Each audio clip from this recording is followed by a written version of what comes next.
Day one of the MLB Draft in the books, and boy, were there some surprises. It's Locked on LSU. Here we go.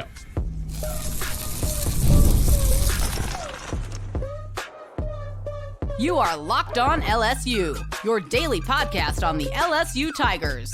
Part of the Locked on Podcast Network, your team every day. Okay, let's get it. It is Locked on LSU, your team every day. I'm your host, Matt Moscona. Thanks so much for making us your first listen. We're free, available wherever you get podcasts, of course, on YouTube as well. So please subscribe. As always, one of the fastest ways to help us grow is by leaving your comments below. Today's episode is brought to you by Gametime. Download the Gametime app, create an account, and use the code LOCKEDONCollege for $20 off your first purchase.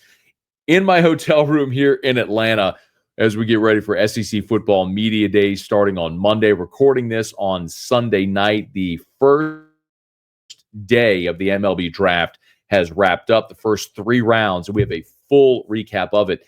A lot of it went as planned as far as the players whose names we thought would be called, both current LSU Tigers and signees. Where some of the picks went were surprising, starting at the top. And then certainly a little bit of disappointment as the day wrapped. But we'll get to all of that here on today's episode. So thanks for being here with us. Let's start at the very top. Kade Anderson was the betting favorite all throughout this draft process to be the number 1 pick in the draft of the Washington Nationals. About a couple of hours before the draft, buzz started that maybe, just maybe, the Washington Nationals were thinking of pivoting and going a different direction. And that's ultimately what Washington did, much to the disappointment of Kade Anderson, who certainly felt like was going to be the number 1 pick in the draft, and what an honor that would be. And the slot value there, of course, is $11 million, as we've talked about. I'm explaining the slot value in just a second. But high school shortstop Ethan Willits ends up going number 1 overall to the Washington Nationals. Kade Anderson would go 2 picks later, 3rd overall to Seattle. Now, I think that is a really good landing spot for Kade Anderson. Seattle and Tampa Bay are really 2 of the premier organizations developmentally for pitchers. So from that standpoint, it's great. Financially, unfortunately for Kade Anderson, he misses out on a few bucks. Let me take a quick second and explain to you how the draft process works, if you're wondering how this happened. Now, forgive me if you know this, that's great. But the MLB Draft is just so dramatically different from from the NBA and the NFL drafts as we know. And not just the fact that guys have the opportunity after they're picked to return to school. It's really the way the whole draft process plays out. So every team goes into the draft with a bonus slot pool. So meaning in the first 10 rounds, those are the bonus pools, the bonus rounds. So in the first 10 rounds of the draft, all 30 MLB teams have a bonus pool that they can spend on their signing bonuses for those picks. And it varies based on what the slot value is for your associated picks, how many picks you have, etc. So, for example, Baltimore had the most money to spend in this year's draft in the slot at $19.1 million. The Mariners were second at $17.074, then the Angels, then the Nationals at $16.5, and so on. So remember, Washington had the first pick, but they had the 4th highest bonus pool money to spend. So think of it this way. The Washington Nationals had the first overall pick. Slot value there was $11 million, $11.075. If Washington had taken Kade Anderson, he was not going to accept a below slot. He was going to get $11 million if they had taken Kade Anderson. Well, instead, they take Willits, who the reports are out there that Willits took about $8 million. So, or in the neighborhood, $8.5 million. So Willits took between 2 and 3. We'll see what the final number is when it is official. But Willits took between $2 and $3 million below slot value. So, like if you're Washington, you call Willits and you say, hey, we're thinking of taking you number 1 overall. Would you take $8 million?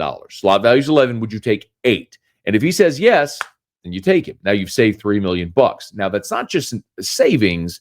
That's money that you would then reallocate to other spots in the draft where maybe you could sign a player for over slot value. So all this to say, even though Kade Anderson went 2 picks behind Willits, who went 1 overall, Willits took, as we understand it, somewhere in the 8s. $8 million is what he agreed to with that slot value. Slot value for the Mariners at 3, where Kade Anderson went, is $9.5 million. So weird way to say it, but Kade Anderson is going to make more money as the 3rd pick to Seattle than Willits made as the 1st pick to Washington. And that's how the Major League Baseball draft sometimes can be very screwy. As for Kade Anderson, you look at it a couple of different ways. Listen, he was absolutely outstanding this season. He was an All-American. He was the most outstanding player of the College World Series. And he went from being a guy as a freshman at LSU with an ERA in conference play of 27. That's a number you've heard me say plenty if you're an everydayer. His SEC ERA a year ago was 27. Stuff was great. Just couldn't figure out how to get hitters out in the league. And then he has that experience, that mound time, and he becomes Baseball America's National Pitcher of the Year, a first-team All-American, the College World Series most outstanding player. And he made 19 starts for the Tigers this year, and LSU won 17 of those games. He was the 2nd highest picked collegiate baseball player in this draft. And when you look at what Jay Johnson's been able to do in his time in Baton Rouge and producing talent for the next level, it's what Jay has often said. It's what he said here on this show. It's what he said many times independent of this show. You know, his goal is to be able to help young people reach their dreams in pro baseball. And in so doing, if he's able to do that, then you're going to win a lot of games at the college level, which, of course, is what we all want to see. And so when you look back to Jacob Berry being the first position player taken in 2022, Skeens and Cruz going 1-2 overall in 2023, and then, you know, obviously you look at the amazing work that Jay Johnson and his staff did here with Kade Anderson in this draft. They just continue to pump talent into that Major League Baseball draft. And Kade Anderson, a Louisiana kid who, you know, from the North Shore, went to St. Paul's, comes to LSU, realizes that dream, wins a national championship, obtains immortality in LSU lore, and now is the 3rd pick of the draft. He's an instant millionaire, and he's going to a great organization that develops pitchers. Would you love to see that number 1, the 1-1 label next to Kade Anderson? Of course. He would join Ben McDonald and Paul Skeens as players from LSU to go 1-1. But that wasn't meant to be, as it plays out sometimes. And that was the case here, unfortunately, for Kade Anderson, that he didn't go number 1 overall. His slot value at 1 would have been 11. Instead, he gets 9.5 to go 3 overall. So might have cost him $1.5 million, which I'm not sneezing at that in any way, but it's life-changing money, and Kade Anderson gets to go to a fantastic organization that's been known to develop pitchers. So congrats to Kade Anderson, the number 3 overall selection in the 2025 Major League Baseball draft, polishing off an amazing year for the sophomore lefty from the North Shore. But things were just getting started. Kade Anderson would certainly not be the only LSU player taken. And as a matter of fact, there were 4 LSU players taken on day 1 of the draft, and one of them was I can't say it's a giant surprise, but it's certainly a giant disappointment. And we'll get to that as we continue here. It's Locked on LSU, your team every day.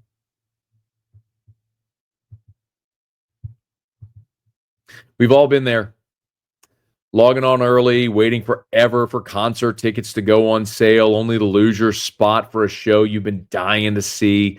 Live music should be about making memories, not dealing with the stress of ticket shopping. Well, that's where Gametime comes in. Gametime makes getting concert tickets faster and easier than ever. Prices actually drop as it gets closer to showtime. And you can save up to 60% off with their killer last-minute deals. As a matter of fact, I'm sitting here in Atlanta ready for SEC Football Media Day starting on Monday. Well, Beyonce is playing across the street at Mercedes-Benz Stadium on a multi-night show, I may just pop up the Gametime app to see if I can find tickets to go watch Queen Bee on Monday night. It's Beyonce, y'all. Of course, so I have the opportunity to go see Beyonce. I'll go see Beyonce. Maybe Gametime can make that happen. So take the guesswork out of buying concert tickets and show tickets with Gametime. Download the Gametime app, create an account, and use the code LOCKEDONCollege for $20 off your first purchase. Terms apply. Again, create an account, redeem with the code LOCKEDONCOLLEGE for $20 off. Download the Gametime app today. Last minute tickets, lowest prices guaranteed. So Kade Anderson goes number 3 overall, but my goodness, were things just getting started for LSU on this day. Now, I want to remind you, coming into this draft, and if you're an everydayer, shout out and thank you. We dedicated 2 full episodes, one on the current LSU Tigers and what their draft projections are, and one on the LSU signees, the high school signees, and who we thought the Tigers might be able to retain, who was likely going to sign in this draft. Well, of the 18 signees, we went through a list of 12 players who were going to have a decision to make. Now, of those 12, 3, it was a foregone conclusion that they were going to hear their names called and they were going to be gone. Those 3 were Quentin Young, Jaden Fosk, and Brady Ebel. And true to form, our information was really good. So if you look at the signees, Brady Ebel went number 32 overall to the Milwaukee Brewers. Now, his dad is the third base coach for the Dodgers. So he's from California. He grew up in and around professional baseball. He wanted to go pro. There was this thought that he might drop in the draft. It really didn't matter. Sometimes guys have their minds made up. They want to go pro. They don't want to play college baseball. If that's the case, and college becomes a distant fallback in a disaster scenario. But for Brady Ebel, he goes number 32 overall to Milwaukee, and slot value at 32 was $2.9 million. So if you get $3 million, you're a high school kid from California, your dad's a third base coach for the Dodgers, you want to sign a pro contract, you don't want to go play college baseball, and you go 32 overall to the Milwaukee Brewers, and your slot value is $3 million, you're taking that money every time. So he did. After Ebel, Jaden Fosk, another guy we talked about who we expected to sign, heard his name called 44th overall by the Chicago White Sox. Now, he is an elite athlete. As we told you, a lot of these guys are shortstops, but can play infield or outfield. And he is a truly elite, physically gifted athlete. It was a long shot at 6'3", 210 out of Illinois that Faust was ever going to show up on campus. Now, the slot value at number 44, if you're wondering, is to the White Sox is $2.2 million. So we'll see. Again, these are the slot values. We don't know exactly what the deal is that these prospects agreed to, but this is what the slot value is. This is what baseball says that pick is worth. So they could sign over slot, they could sign under slot, but we know it's going to be in this ballpark. So again, the 3 we thought would sign were Ebel, Jaden Fosk, and Quentin Young. Well, Quentin Young also went at number 54 overall. So he went to the Minnesota Twins. This is a guy who has 2 uncles that played Major League Baseball, and he is a physical freak when you look at Quentin Young. 6'5", 215, plays shortstop, can also play the outfield, toolsy guy. It was a long shot that he ever showed up on campus. So again, Quentin Young goes at number 54 overall, where slot value to the Twins is $1.7 million. My guess is he signed over slot, but we'll see what that number may be. So those 3 who we knew were likely to sign pro contracts did. The 3 that were likely, we told you from jump, that were likely going to go, were gone. There were a couple of guys that were 50-50 as to whether or not they show up on campus or not. One of those was Dean Moss, and ultimately Dean Moss was taken 67 overall by the Tampa Bay Rays, and the slot value at 67 overall is $1.2 million. So Moss is a player, again, was a 50-50 guy. As we told you about Moss, if you remember, he's a guy that doesn't necessarily do anything at a super elite level, but does everything at a really solid level. He's the guy that comps to former LSU Tiger Daniel Cabrera. Good arm, good speed, good glove, can hit for average, good power. Nothing is a super plus tool, but all of it is really, really solid. So Moss, again, one of those that was 50-50. So those are the signees that heard their names called in day one of the draft. Again, in order, it was Ebel at 32. It was Jaden Faust at 44, Quentin Young at 54, and then Dean Moss at 67. Those were the 4 high school signees. Now, told you, if you remember the episode we talked about, of the 18 signees, a dozen had decisions to make. Really, the feeling was, the information I had was that LSU felt they would lose 5 or 6 of those dozen that had a decision to make. Well, 4 are now off the board. So we're going to talk a little bit about what to watch for day 2 of the draft in just a bit. But the really disappointing part of the day is what happened as we move throughout the day with the current LSU players. We talked about Kade Anderson going number 3 overall, and that wasn't a tremendous surprise. I mean, the only surprise was that he went 3 instead of 1. Chase Shores went number 47 overall to the Angels. Now, the slot value at 47 for Shores is $2 million. Now, it is very likely that he's going to sign with the Angels over slot value. As we've talked about with Shores, he was going to have a decision to make. And as I understood it, his number was $3 million, was north of 3. Slot value for the pick he was taken at was 2. So we'll see if the Angels ultimately paid Shores over that $2 million. But that's when it comes down to a decision: does a player have a number and do they stick to it? So if Shores wanted 3, slot value where he went was 2. Did he take less than what his number was? Shores had the decision to make.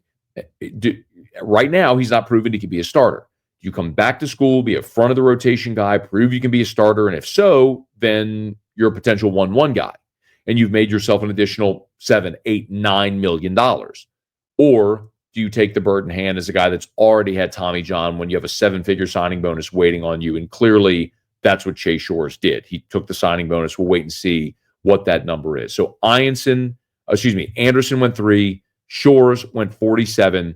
It was a longer wait than he had anticipated for Anthony Ianson, as he was a guy that was projected somewhere in the 40s. But Ianson drops all the way to 87 to Boston in round 3. At number 87, the slot value for that pick is $900,000, so under $1 million. My guess is also that Anthony Ianson is going to sign for over slot. Again, we'll wait and see what these numbers are when they become official and public in their contracts. But Ianson's a guy who, in his 3rd year, didn't have leverage after this season. So this was it for him. It was a matter of when and where he would go. And here he goes, 87 to Boston. But the really big and disappointing surprise was Ethan Fry. Ethan Fry went at number 95 overall. Ethan Fry gets taken 95th by the Astros. Slot value for number 95 is $800,000. Now, I have to imagine Ethan Fry is going to get north of $1 million, but this is a disappointing one. And for everyone who wonders why Ethan Fry would go, it's one of the things we've talked about a lot here. When you're talking about a power-hitting right-hander that has never played a position, there isn't tremendous value for those guys. They're a dime a dozen. Big dudes that can hit with power from the right side. He's got to prove he can play a position.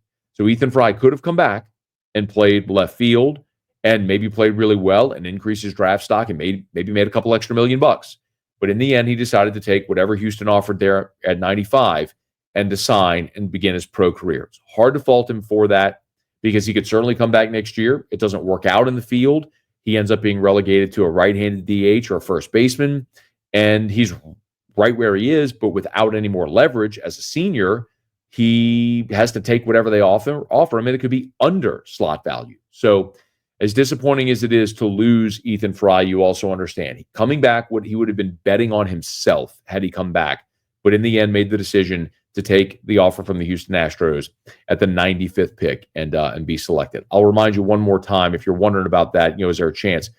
Remember, those top 10 rounds, if you hear a player's name in the top 10 rounds, they have already agreed to terms with the team that selected them. So they are leaving. There is no negotiation to be had. It is a rare occurrence, like what happened with Kumar Rocker a few years ago. That is a super rare occurrence where a player is taken in the top 10 rounds and ends up not signing. Generally, their deal is already agreed to. So the players we just mentioned, the 4 LSU players, the 4 signees, those 8 players, their LSU careers are done. They will be professional baseball players. So as day 1 wraps up, and we look to day 2 with rounds 4 through rounds 20, and that'll be rapid fire. And we'll be at SEC Football Media Days, so I'm not going to be following that super closely. We'll know what it's like when the day wraps. But and it is LSU Day on Monday at SEC Football Media Days. We'll keep you posted on how that day goes. But I'll give you an idea of what to keep an eye on as day 2 of the MLB Draft rolls on. We'll talk about that as we continue here. Locked on LSU, your team every day. Boy, it is my pleasure to tell you about our friends at Our Lady of the Lake Regional Medical Center. Our Lady of the Lake and LSU. Our Lady of the Lake, a championship healthcare partner of LSU athletics. That relationship with Our Lady of the Lake and LSU is something that we've been able to scream from the mountaintops here over these past several weeks and months. And it's been our great pleasure to be able to do that because Our Lady of the Lake and their championship health partnership with LSU athletics is critically important for LSU athletics on the field. The financial investment that Our Lady of the Lake is making in LSU athletics is helping LSU win, but it's so much more than just that component of it. It's caring for the health and well-being of those student athletes and of the LSU student body and everyone in our community, for you and me. You see, Our Lady of the Lake is part of the Franciscan Missionaries of Our Lady Health System, which is a multi-state health system with hospitals and clinics with all different types and varieties and concentrations in healthcare. So if you want the best, if you want what the same great healthcare available to the LSU athletes, it's available to you and me at Our Lady of the Lake. You can learn more at ololrmc.com/LSU. Again, that's ololrmc.com/LSU. Our Lady of the Lake and LSU. Together, we roar. Okay, as we look ahead to day 2 of the MLB Draft, remember, this will be rounds 4 through round 20. The draft used to go 40 rounds. It's been condensed now to 20 rounds, especially with contraction in professional baseball and minor league baseball. So what we're looking for here are the other high school signees. Remember, as we said, there were of the 18 signees, about a dozen of them had a decision to make.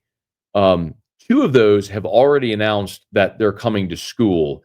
One of them, Omar Cerna. The other, Reagan Ricken, the right-handed pitcher. So Ricken and Cerna were 2 of those guys that were thought to have a decision to make. I'll tell you, the biggest names to keep an eye on in day 2 in the top 10 rounds are Miguel Syme. Now remember, Miguel Syme is the 6'4" righty. He's throwing 101 miles an hour. And you may say to yourself, Matt, why would a guy throwing 101 ever show up on campus? Great question. But when you struggle with command and you project as a reliever right now, there's not great value on high school relievers at the top of the draft, which is why Syme, despite the fact that he throws 101 miles an hour, is still sitting there going into day 2. So that's one to keep an eye on because he is the best high school right-handed arm talent in this draft.